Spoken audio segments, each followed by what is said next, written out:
I remember the venue was there, and there was like this random pole on stage, or like Lonnie was behind it. Andy like made a comment like, "This pole is blocking you, Lonnie. Like people can't see you and stuff."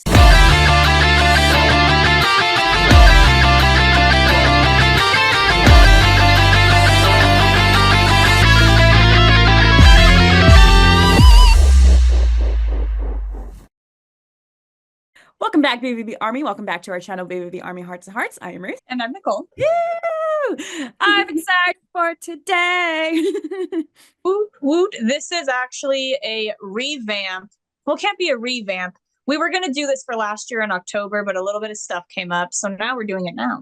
Yes, this episode, these looks were planned for Spooky Month and stuff, but as Niccole said, life is life, and we couldn't do it. But now we're bringing it back this episode, even though it's not Spooky Month. We're spooky.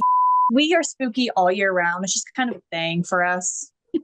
I'm so excited. And like, yes, we kind of did our own takes of zombies. So I'm super excited with my look and stuff, just because I've always wanted to do a pop art inspired zombie look. And I see so many photos of it. And let me tell you guys, it was hard. I had so many reference photos and so many color palettes. And I'm like, but I chose this one and I think it turned out pretty good for my first time. May I note, first time. I actually love the colors that you picked because I think they both blend perfectly. And I think the wig was a wonderful choice on top of it because it also matches with your pink. I have also done pop art in the past, but because of that, I wanted to go more realism because I've never really dived into a special effects zombie makeup look. So this is kind of where we're at right now. Yes, and the reason why we kind of chose these like zombie looks and stuff because we were again, this was meant to be for Spooky Month because we're finally going to talk about Andy's Black's second solo project, The Ghost of Ohio. Yes, which we have been waiting quite a while to do this. We waited all last year up until October, but now we just can't wait. We had to throw it in now. We have to, so we are definitely going to dive into the album, the songs and stuff, and I believe we're also going to touch base of the concert too a little bit. Yes, yes, yes, yes, yes. Which I'm excited because I have a story. Oh, that's right. I cannot wait to hear it. I have a story, so we will try our best to stay on the track. But it's Andy, the Ghost of Ohio. We have a lot of thoughts and opinions when it comes to each song and stuff. So we have done our research, we have done our homework and stuff. If we do forget anything important, we apologize. Please let us know in the comments below. But like, there's a lot of information out there. So much information. Not all can be said in what, less than an hour of podcast. And back in April 12th, 2019, The Ghost of Ohio by Andy Black was released. And then Ghost of Ohio tour started in April, kicked off in Sacramento, California in 2019. So as we usually do, Niccole, where were you in 2019? Oh, man. Okay, mine's a bit of a sad story, I can't lie. 2019 was a bit rough for me. I was like, everything's coming up Niccole and Hudson. And then my grandfather died. He died shortly after Christmas. He ended up passing away in January, a couple days after my mom's birthday. So it was a little rough. And for me personally, that was like my first time experiencing like an actual death in the family. I've lost family members before, but they're like either distant relatives or there's someone in the family that you don't see often. And I was so little to understand. And I've lost pets, and those are always hard. But so losing my grandfather, it was really hard that year when it came to the Andy Black concert, Ghost of Ohio. That was something to definitely look forward to. Yeah, it was a pretty sad year. I want to say that the Ghost of Ohio tour happening that year was probably the best thing to come out of that year. And I think what made it even more special is when my mom and I went to the concert. It made me smile because Andy remembered me and he's like, "What tattoos do you have this time that I don't know about?" It was my coffin one, so I showed him that one. But then my mom and I met him separately because I wasn't sure. I was like, maybe she wants her own photo with him. And when my mom went up to him, my mom told him about my grandpa passing and everything. I know, and I wasn't expecting her to do that. And Andy, he sent his condolences to us, and he had stated that he really hopes that we enjoy the show and everything. Like, he's just really sorry to hear and all of that. So I feel like when my mom told me that, it did warm my heart a bit, because once again was not expecting her to do that. But yeah, 2019, what I thought was going to be a good year was a pretty devastating year. But as I said, for the Ghost of Ohio album to release and for that concert to happen, I held on to that so much because it was the best part of that year for me. But where was Ruth in 2019? Man, I don't want to. Mine is not even a good story. It's just like it's whatever. No, I'm so excited to hear this. No, literally, it's like the simplest, boring story ever, Niccole. It's nothing like I haven't gone through anything traumatic or anything. Like 2019, I was still in my first year of teaching, so I made a half a semester of teaching and stuff. Mhm. And I was in a town or a single adult, young 20s. First year teacher, and it was a big learning experience of all the things a first year teacher goes through, and then just living by yourself roughly for the first time ever, away from like your support system basically. So that was something new and stuff. So like when obviously I was so excited when this album came out and stuff, and like when I heard the tour dates announced, one the tour date I went to was Seattle, and where I was living at the time, Wenatchee is between Spokane and Seattle, so it was a little shorter drive for me, so I knew I could make it and stuff. So, but yeah, I was just first year teaching, nothing too extravaganza. So No. Okay. Did you have VIP for this show? this is where the story comes. Right. So, yes, I got very lucky to go see Andy again in Seattle in the very small venue El Corazon and stuff. And so here's the deal with VIP. Oh no. So as if I don't know, I probably did mention it. So for the shadow side, couldn't afford VIP because I was in college, student teaching and stuff. First year teacher, Niccole. I've explained this multiple times. I was a first year teacher. I wanted to be a good employee. I wanted to be a good teacher. Yeah. And I'm an empath and stuff, and I would feel horrible guilty for not being there for my students, especially for a first year teacher. I wanted to make a good impression for the district and just the staff in general as a first year teacher. I had the guilt of leaving my students. So the concert was on like a Tuesday. I don't remember what day, but it was on a Tuesday afternoon and stuff. And luckily, I was part-time at the time as a teacher, so I did a full-time job. So Wednesdays, the next day, I would work in the afternoon. So I saw when the VIP was out, and I was trying to do the math in my head, like, okay, school ends at 3 and stuff. Takes about 2, 3 hours to get to Seattle from here and stuff. Oh my God, there was no chance I'm going to make it. So, being a good teacher, I did not take that day off. I went to work, then drove to Seattle after work. I did not get VIP because I was so afraid that with the driving distance, I wouldn't make it. Here's the kicker, though. I did not know, though. So, I arrived at the venue and stuff, and I met up with my online friends who was they were there right there waiting, letting me to catch in line. I literally walked in line as soon as the last person in the VIP went in. Oh no. Oh, I'm so sorry. No. Technically, I could have gone, but I didn't know anything because like venues are in different Oh. time zones. Like you don't know and stuff. And I didn't live in Seattle. So yeah, I did not get VIP. And when I saw that last person go in, I'm like, damn, I could have gone in. I could have Were done they it. sold Like out? I no, I don't think it was, but like I just didn't again, new teacher, want to make good impressions and stuff. And so I Okay. did not, and it sucked because that's when I just finished and uploaded the Ghost of Ohio makeup from the comic book, and I really wanted to show Andy that look on my oh, maybe even dressed up by myself, but I really wanted to show him like during VIP, and it did not happen. But yeah. You know So what? It's okay. I didn't get any VIP for his shows, unfortunately. So just life. So, but I would take go see his shows. I mean, hey, if Andy comes out, if he magically does a third solo album, you're gonna get that VIP. You know what? And just it, just dress up as the Ghost of Ohio. But it was fun. Although, as we were waiting in line outside the venue, Andy did come out of the tour bus and stuff, and like he gave high fives, and I was still in my young 20s, so I freaked out. I have a footage, which is like 2 seconds, and coming out and high five and then going in the venue. So that's Did you? So did you get a high five? No. But it's okay. You got him on film. I do know that the supporting acts on this tour also were the Fame and Kolick, and I can't lie, I didn't care for Kolick too much, but the Fame, I thought they were awesome. I don't know if you remember them during that tour. They're an Australian band. And I don't know, I think what made me crack up is because my mom and I had seats for this one. Like we could have been front row. But with my back and everything and my Yeah. hips, we went upstairs and we got a front row upstairs sitting. And it was like actually awesome because we could, we just all we had to do was sit there and look over, and it was awesome. And the lead singer to the Fame, he wanted everyone to bounce around and jump, but to me, when I don't know music, I mean, I'll sit here and do this. Yeah. But I'm so focused on listening.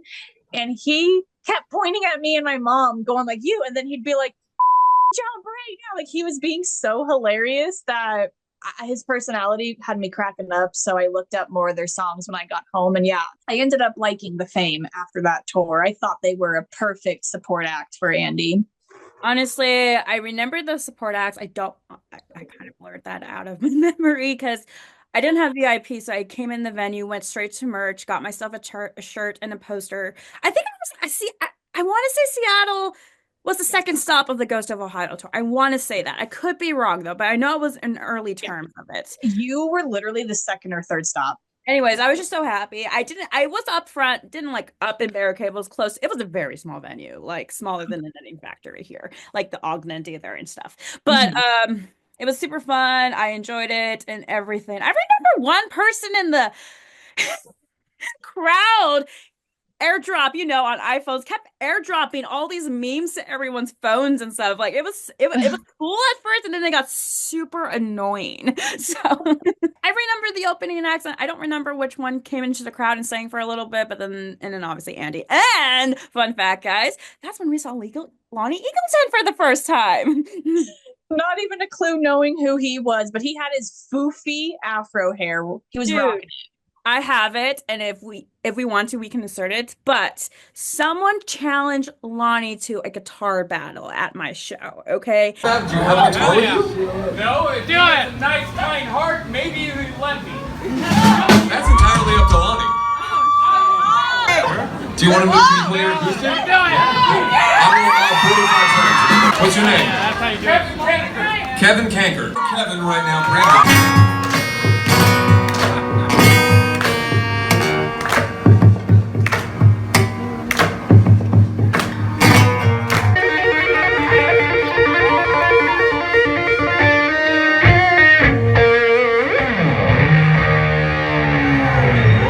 Valiantly. I like both of them very much. Give it up for Kevin. Thank you so much for coming over.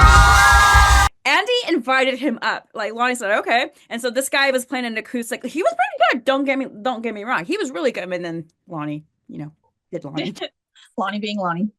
So I have that. It was actually pretty dope. I'm like, that's cool. And anyway, it was a really good show. I really enjoyed it. But like, I wish I had VIP, but I was just happy I was able to go and stuff, being a first year teacher and everything. But I really enjoyed the concert. Hey, that's what matters though, as long as you had fun. Yeah, let's go through all the songs when it comes to this album. Fun fact, the producer of this album is John Fieldman, the same producer they work with for Wretched and Divine. So that was really cool that they got a chance to work again. So Yeah, I think it's great when they always get the chance to work with John Feldman. So in total, The Ghost of Ohio has, well, on the CD, if you have the CD or vinyl, it has 2 acts. It has 12 songs in total. I need to bring this up. Sorry, Okay. Niccole. Sorry, Niccole. I'm gonna need to bring this up before we dive into the songs. I have it on my notes. I literally have it highlighted, like, don't forget. Okay. Oh, would you like to explain how you got early access to watch and listen to the Andy Black Ghost of Ohio, and it's posted on his channel on YouTube? I am smiling, but there is latex that is covering the side of my face. It's slowly peeling off here. Okay. So yes, and thank you, Ruth. I promise I was gonna maybe bring it up. Okay. So back in 2019, Dan, who, for anyone that doesn't know, that is Blackfield Brides' social media manager, Dan and I were in contact. I would just do random things for him that he needed done. And out of the blue, he messaged me and asked if I wanted an early streaming release of Andy Black's album, The Ghost of Ohio. But the catch was I had to record myself listening to it for the very first time, each individual song. And if everyone knows me, you guys, photo shoots is one thing, but when I have to talk in front of the camera, I'm not comfortable with my voice. And that was scary for me. But I thought, okay, yeah, I'll do it. And because I really wanted to hear all the songs, I can't lie. I'm like, early access. Yeah. If you want to watch my reaction video to the Andy Black release, The link will be in the description below. Just click it. yep, it's below. It's on Andy Black's YouTube page. I had fun filming my reaction. There is one song on there. I think it's the is it The Promise? I think there's one song that's missing off of it, but I think because there was a single that was released, I didn't know if I should do anything with that one since it was already out. But Dan never said anything, so it still got uploaded. But yes, if you want to watch that, it will be in the description below. I was very, very scared and embarrassed, and you can tell it shows. So yeah, Dude, like I know you did it. Our other friend Isabella did it, and other fans did it too. And I remember seeing. Didn't Patrick do one too? I want to say he did one. I don't know who, but I know there was quite a few others that did it. Anyway, just the fact that I remember seeing those videos pop out and stuff, and I'm here watching, and I saw your video, not knowing you. I'm like, lucky bitch. That was in my head, and I was like, I want to sign up. I was like envious, heartbroken. I'm like, I want to do that. I'm happy you guys got chosen to do that because that's a really cool experience. The fact that I was on YouTube and then everything else, and was like, that's so cool. Who do I contact? But yeah. Going back into the album and going down the row, the very first song is an introduction song. It is called Resurrection. It's actually supposed to be inspiration from Andy's favorite band, AFI, with a lot of their previous records. And Andy also wanted to do something that had like a really fun Halloween vibe and sound to it. And I think they completely hit the Hudson. I always this up. You hit the nail on the head with the hammer. They forking them, they're done. But either way, I know what phrase you're going for, but dude, Halloween vibes. He straight up say he wanted to write a Halloween party song with this, and as soon as the first note of the organ, I'm assuming it was, dude, as soon as that first note of before he gets to the dun dun dun and stuff, I was like, okay, spooky vibes, love it already and stuff and everything. Like, dude, the intro was amazing. And like, I know towards the end of the song, or yeah, the intro of the song, he reads out loud of the first phrase of the comic book, The Ghost of Ohio. So it was like, so it's one of those. It's if you have the Ghost of Ohio comic book, put on the introduction music and okay, and then we go into The Promise. The Promise is the next song. So obviously there's videos and interviews and stuff what Andy has dissect each song track by track, but what he said here is like The Promise was like being like a teenager in his hometown of Ohio, Cincinnati, Ohio, and like just having these big affirmations for himself, these big dreams, and like these are big dreams, go after them and stuff. It was a promise he made to himself to always stay true to who he was. A little fun fact that he did state in one of his interviews for the song is he never thought he'd be known as the guy who yells at people on stage whenever they flipped him off. Like he didn't realize he was known as that, and he didn't want to be known as that. The Promise was also a single that was released, wasn't it? Or am I wrong? Yeah, I want to say it was a lyric video, I want to say. Yes. Mm-hmm. Going into Westwood Road, Hello, another single that was released along with the music video for it. Highly recommend checking it out. Westwood Road, apparently, someone described it to Juliet aka as a fun bouncy song, and it made her laugh because lyrically it's extremely dark. Andy has described about growing up he would drink a lot, and he didn't like that part of him because he'd be blackout drunk and he'd always constantly feel like at that current point in his life, and he wanted to just go back to being a kid before he ever became this big rock star that was a mess out on the road. Also, Westwood Road, when it got released in the music video itself too, Bylaw was named best of the 50 rock albums of that year and stuff. So Westwood Road made it that big and stuff. And the music video itself is amazing. Like, I do understand why that person told Juliet, because there is an uptown like beat and stuff. But when you do listen to the lyrics and stuff and read them, like, oh, okay, that makes more sense. But like, I love that music video. I would say Westwood Road is my third favorite song. So Oh, you're third. You know what I was gonna say? Andy has a tendency to also do that with a lot of his songs too. It will sound bouncy and happy, but lyrically, if you listen, it's like, that's dark. yeah, I do like the music video, and obviously, if you've seen the music video in the backgrounds, there's a lot. I'm sure a lot of green screen. I know Andy shared some behind the photos on his Patreon and stuff of making that music video. But like, if you watch the video, you see bits and clips of images from the comic book, which was really cool. I thought. No one. I do I love will this. say, No One is my second favorite song. I love it. I know that he posted a lyric video of it with a lot of eyeballs. I just have a thing when eyeballs don't ask me.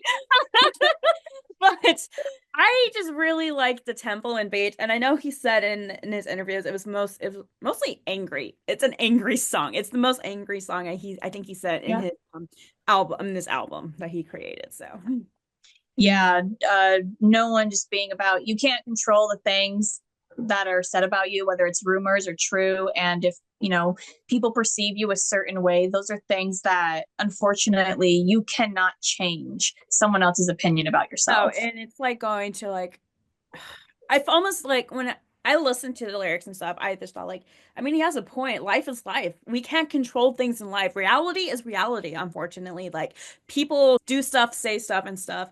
And unfortunately, we don't have control over that, unfortunately. Like all we have control is what we do with our emotions at that time. So And you said No One is your second favorite. It's my third favorite. Oh, okay. We're close there. We were close. Here's what first this, but yeah, let's go on. Let's continue. So next on the track is So Like Me. This actually relates more to the character in the story itself, feeling lost and alone. And Andy felt that way a lot when he was younger.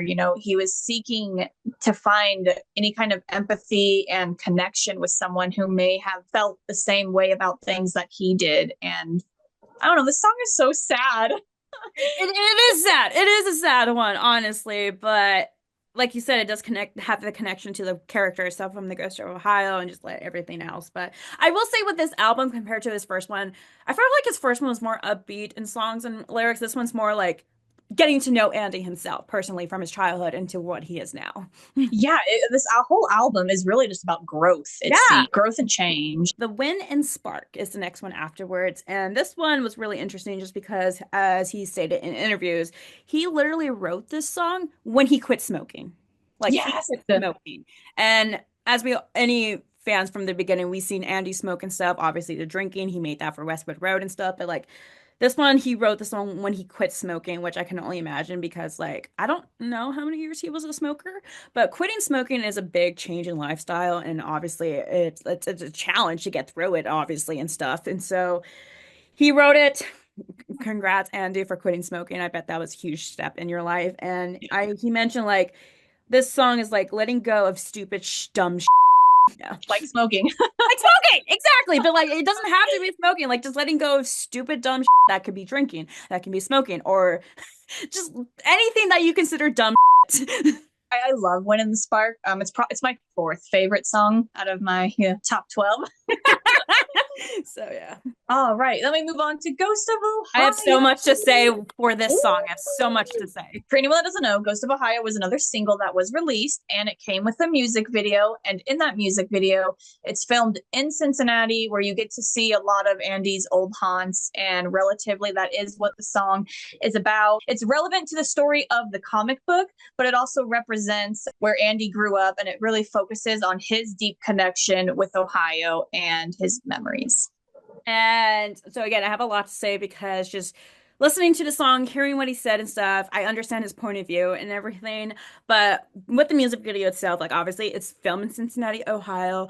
When Niccole and I went to Cincinnati, Ohio for the Trinity of Terror, we were lucky enough to see some of the spots that he filmed, like the graveyard. We walked in that graveyard with some other fans and Chris Beers. Like that was really cool to see and stuff. And also, you see Andy in an attic and also in a basement type deal. Do you remember those scenes, Niccole? Yes. So, attic in the basement actually was in his grandparents' house and stuff. That's a legit place, guys. That is not Photoshop. That's not staged. That's a legit attic and basement that happens to be his grandparents' house, which we did see not we didn't go into the house, but we saw what the house looked like. And what you can see in the music video too, they do a quick shot of what the house looks like, which was really cool. And then obviously you see drones of Cincinnati, Ohio, obviously the downtown Cincinnati part. The drone shot rising over the drone building that you see is outline of Cincinnati, which we all know. The high school Andy attend to, which is the Cincinnati School of Creative and Performance. Also, obviously a lot of fans can kind of connect the dots in the music video where the drone obviously went through Andy's street and his childhood home where Chris and Amy still live to this day. It was really, I guess, in a way humbling to be able to go to Cincinnati and have Chris show us, as well as a few other fans, a lot of Andy's old haunts and locations that were filmed in the music video itself. It was just such an amazing experience that I didn't ever think would happen, but I'm so glad that I got to share it with Ruth. Honestly, it was amazing, but I want to say more about this song just because after watching his interviews and listening to the song, I get his Andy's point of view. Because I'm kind of in a similar way, like, okay, so he says like it's growing up, going back to your hometown, there's no place like home. We know that saying and stuff. But at the same time, it's like for you, Niccole, you're still in Denver, Colorado, where you grew up from high school to elementary, middle school, high school. Never left, which is, I think, amazing, honestly. But I've left my hometown. I grew up 18 years of my life in El Paso, Texas. That is home. That will always be home. And now looking back at it, I remember always asking my dad when he came up here, like, let's go to Moscow, Idaho, because that's where he grew up for most of his life. And he was also very hesitant to go. And I never understood why until I grew up. Because now that I go back to El Paso, Texas, it's still home, but it's changed. Yeah. So much. There's new buildings, there's new businesses, there's new artwork that changed the layout of the downtown. Obviously, my dad worked at UTEP, the college. They changed the layout there too. It's a surreal feeling to go home because I remember home how I remember as I grew up. And all those places of my childhood memories, like playing in the outdoor places in my dad's work, it's destroyed. It's gone. My childhood, in a way, that place is gone for me. And so it's weird going back home at times just because like, oh, I remember that was there, this was there, or that used to be where Blockbuster used to be by my elementary school. Not any there anymore and stuff. So it's just like, it's a surreal feeling. And then the only place I can 100% say that is the same is my home, my house over there, my mom's house. So, yeah, it's like a very sad, nostalgic feeling. It is. And so like, I understand why my dad never wanted to go back because I get it. It's not the same how it was when we were kids. April, during my spring break, Ryan and I are going back to El Paso, Texas. Everything will be new to him. But for me, it's like, for me going, it's like, what is new? What's new here? Because it's like all of my childhood memories, in a way, unfortunately, are destroyed because the buildings are gone. The layouts are different and stuff. I mean, my high school is still the same high school. I will say that. But now you get to make these new memories with Ryan, and maybe showing him around could help uplift that. I'm going to show him my spot where I hanged out in high school and listened to Black No Brown. The next song was Heroes We Were. Sorry. Heroes Were Made. Heroes Were Made. Could have been a title. I like this song because he does talk about like we all have role models. Great. We always look up to our heroes and stuff, which is amazing to have, especially growing up looking towards someone. And he knows, Andy knows, a lot of us look up to him. A lot of us are he is our hero and stuff. Like he inspires us, he keeps us going through strong, and he's aware of that, clearly. And he has stated that multiple times. And he's flattered by that. He really is. At the same time, he's just like, I want to be myself. And I'm very grateful that these people look up to me and stuff. Like in a way, I am their hero and stuff and everything. So I think that was really sweet. Feast or Famine. Feast or Famine also features Juliet Sims, aka Lilith Czar, on this track. And it's really about exploring the now or never mentality. Andy basically dropped out of school, moved to California, no money, which means how's he going to eat? Where is he going to stay? But it was one of those it's do or die moments. And that is exactly what Feast or Famine is about. As us generation used to say, YOLO. YOLO. You YOLO. Oh my, I can't lie. I've never in my life said that. I've said it a few times, but yeah, that's our generation's slang word, not what the new generation has, like Rizzler right now. It's YOLO. Oh yeah, Riz or whatever. Heaven is the next one, and basically, long story short, this is a song dedicated to Andy's wife, Juliet, aka Lilith Starr, because Andy has explained that we all know who Andy is. Andy is Andy. He is a unique person in general, and for him to land Juliet and for Juliet to be pretty much the missing puzzle piece in his life to understand Andy and for them to go through everything they've been through, like he mentioned in this interview, like they've been living in bad places, shitholes, as he said, and stuff, to where they are now. She has been there for him and just dealt with his craziness and goofiness and his crazy mind and stuff and his creative mind. And so he dedicated this song to her. Next song is The Martyr. And essentially, it's about heads. People being shitheads. Pissy song, as he said. It's a pissy song. I would say we all have like those people in our lives where they're blameless. Nothing's ever their fault. They're always in the right. That's basically, it's not dedicated to anyone in particular, but the song itself is just, I guess you could say in a way, it's dedicated to those kinds of people with that mentality. I love this song though. It's my second favorite. It has such a good beat too. The title of this song, Martyrs and stuff.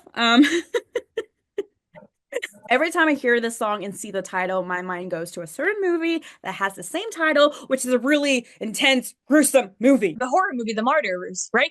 Dude, that movie's so up. Dude, first time I watched the original, not the remake, like the original, read the subtitles and everything. I'm like, ah! So, Niccole, is your favorite the last song, Fire in My favorite? Mind? It is. That is my favorite song. It's my favorite song too. I love that we have the same favorite song. Fire in My Mind. Okay. I love how Andy worded this the first time I saw that when I watched that YouTube video and when he talked about fire in my mind. So, have you seen The Truman Show, Niccole? But Jim Carrey. I have, and not only do I love that movie, but it also made me panic. That's fair. I've seen it once. I do need to re-see it because when I saw it, I was like a young teenager. So yeah, same. Actually, when I first saw it, it was because my psychology class made me watch it. No, I think I saw it because my mom loves Jim Carrey, and so she just wanted to watch it. So I'm like, okay. And it was it's interesting, but like the fact that Andy said he has two movies he consider horror, and one of them is The Truman Show, because if you've seen the movie and know of the story plot, the character that Jim Carrey plays is like he's in this tense, I don't know, place that is blocking him from the real life that he's getting filmed for a television show, basically. Yeah, he's not in control of his life like he thinks he is.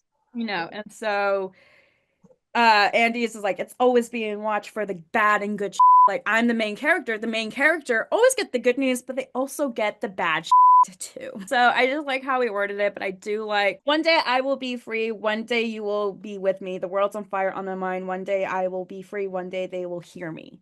Mm-hmm. When I heard those lyrics, that was a lot for me because again, during that time, I mean, okay, I guess I was going through something at the year 2019 that I wasn't really open to talk about at the time. Oh my God, my CD is broken. Look at that. Oh no. Anyway, but like, I said my story wasn't that big when where I was in 2019. Yeah, so 2019 was huge just because I was going through the legal system of getting justice for my mom's ex, the monster, with all the things he did to me as a kid and stuff. And so I was going through a lot. And that was the year where he pleaded guilty. So I actually got like some justice. Like I actually got an answer and got the chance to close the chapter. So when I heard the song for the first time, I started bawling so much because of his lyrics and stuff. Like, one day they will hear me, one day I will be set free. And I honestly felt like I am free from this traumatic event, from this toxicity and stuff. And I will be heard. I spoke up. So, yeah. So I think that's why it became my favorite song, just specifically for those lyrics, because I just felt like Andy was talking to me at that time. Yeah, I can obviously relate to that. Fire in My Mind is my favorite song as well, for two reasons. I think the biggest one being because the song itself is about internal struggles and just a lot of internal turmoil that you have too. And I am a huge overthinker. I have major anxiety. You put me and Ruth in this scenario, like if we're going on a ride, she'll be so excited about the ride and all she can think of is the thrill and the adrenaline she's going to get from it and how much it's going to like make her laugh and probably tickle her tummy. But I'm thinking how everything can go wrong. And the best way to explain that kind of situation to anyone is with the title itself, Fire in My Mind. It's literally like my mind, there's nothing but chaos in there. So that's why I relate to the song a lot. And that's why it's my favorite, but also going back to at the beginning when my grandfather passed away, hearing the lyrics to this song, you know, I didn't know how to grieve, and nothing felt real anymore. And with already the internal turmoil that I have that is so hard to control, this just made it a lot more difficult for me. I feel like to this day I still haven't processed that my grandfather is gone, but I feel like that this was a song that I needed and I kept it on repeat nonstop. So that's why this song means a lot to me, and that's why it's my favorite. And it's a really well put together song, and I'm just like, God damn it, Andy, you just have these ways of writing songs that just speak to so many of us. And it's amazing how I think what I love most is you and I, not just you and I, a lot of other fans, but I love how this person who is our hero, our inspiration, but yet we can also relate to him at the same time. That's what I feel makes his albums mean so much, is when we can listen to them, whether we relate or whether it speaks to us because of something we're going through. It just makes it so much more meaningful. This album, obviously, as we stated, is different from the first album that he made, but they're both amazing, and he did a phenomenal job with this album. The tour, the concert was amazing itself too. And also, I failed to mention this on the Ghost of Ohio music video and the song. There's photos of his grandparents throughout the shot too, and a photo of him and his family, Chris and Amy and stuff. And at the end of the song, his grandma was at the end of it. So just shows you like how much Andy has grown up and how he does appreciate still of everything that his family has done for him and like what he's done himself. So mm-hmm. And then the album artwork itself was also done by Ethan Peck. Was he the same artist who did the Phantom Tomorrow one? That is a good question. I didn't. Does it say on the back? God, I'm blind in one eye. I can't. I don't know if it's true or not, but they look like done by the same artist, but I do not know.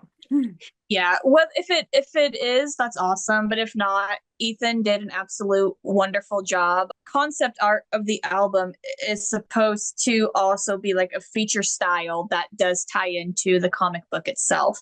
And I do want to say that I think that this album artwork is extremely unique.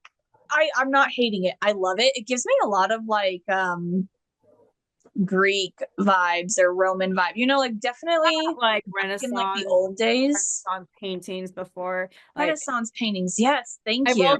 I will say I had this playing in one of my art history class in college, and during my PD hours at work, I should say, because art teachers meet up. And like one of the art teachers saw the album cover on the Spotify things, and she's like, "Who is that painting from? It looks like so and so, like Rembrandt or anything." I'm like, I'm like, no, it's not that quite so. But it was like, and then I told her like, I can see it because I saw it too, like the Renaissance, Rembrandt, like in those type of styles, the era and stuff, like the girl with the pearl earring and stuff. Like I do get that, but it was just kind of funny. So she's like, oh, that must be a famous painting. Like, I wish it was. Yeah, well, you know, it's funny to look at this album artwork. It's so beautiful, and I'm sure in a lot of people's heads who have not even heard of Black Veil Brides or Andy in general, they probably think it's going to be like some maybe very slow, almost classical, but then you listen Yeah. to it and it gives a totally different vibe. It's like rock and punk. It's almost like it's synth rock. But Andy did cite the Killers and David Bowie as inspiration. I saw so, but and I can Really? definitely tell, especially what I love is in Ghost of Ohio, because I failed to mention this too. I feel like Andy was really playing around with, not, I don't want to say auto tune, but it's like techno or some type of EDM, because the Yeah, way no, that it and went over his vocals. I heard that too throughout listening to the songs too the first time and now just recently. So I'm just like, Mhm. I always wonder about that too, and it could be true too. So like he definitely did a lot of experimenting and stuff, which I freaking love and everything. But dude, Andy, congrats again. You went all out. Here's the hard question, Ruth, and I'm so sorry to ask it, but it just popped into my head. Album do I like Okay, best? You're no, do not ask me that freaking question. I'm gonna this bypass it. I'm going to say both. this is why she's my best friend, you guys. She just knows that I'm going to ask. I Okay. Not can't pick. maybe not favorite, but is there one you listen to more than the other? Can I plead the fifth? Like like I think both are spectacular, but I think I find myself listening to the Ghost of Ohio album more, or if I'm sitting in the car, I put the Ghost of Ohio album in. And I'm not sure why. I think because that one just resonates with me so much. Opposite for me. Interesting. Okay. I like that though.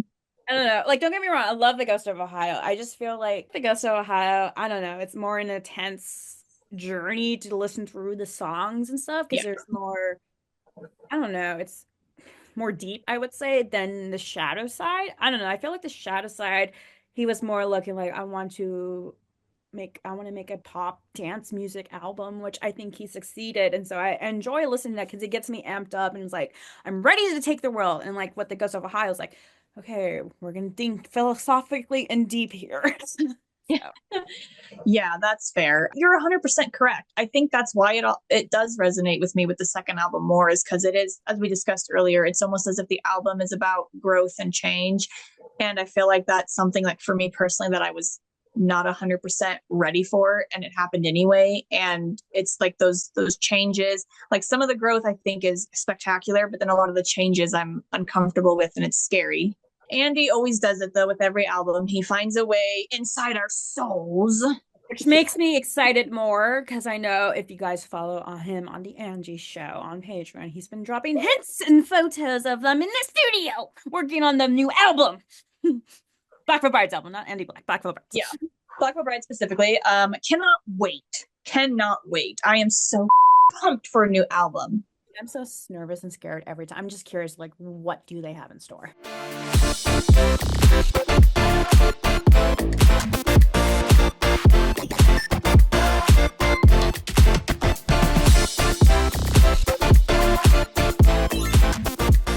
All right, BVB Army. Today's fan shout out actually goes to someone who I discovered on the TikTok app.